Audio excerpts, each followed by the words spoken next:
ئەمە یەکێک لە زنجیرە دیدارەکان کە لە نێوان هەرێمی کوردستان و پیاوانی خاوەنکاری تورکیایە کە نزیکەی 50 پیاوی خاوەنکار هاتوونەتە هەرێمی کوردستان دەیانەوێت پەیوەندی ئابوووریەکان لەگەڵ پیاوانی خاوەنکار و بازرگانان و کۆمپانیەکان هەرێمی کوردستان بەهێز بکەن.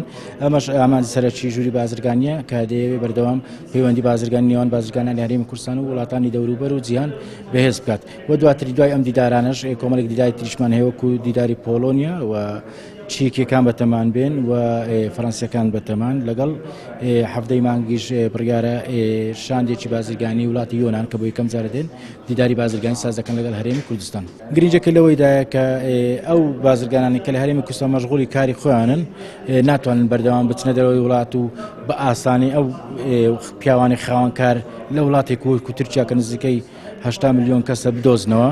بەڵام لێرەدا بە شێوەیەکی ئاسان پیاوانی خاوەنکاری وان هاتوونێ بۆ هەرێمی کوردستان و هەرێمی کوردستانیش بە ئاسانی یەکتر دەدۆزنەوە بە ئاسانی کار لەگەڵ یەک ئەنجام دەدەن و پەیوەندی ئابووری دروست دەکەن. دواتر زۆر جار دەگاتەوەی کە عەقد لەگەڵ یەک بکەن و دەبنە نوێنەری براندەکانیان لە هەرێمی کوردستان کە زۆر جار ئەو کارە شانەزەکەی بۆ ژوورە بازرگانیەکان گەڕاوەتەوە.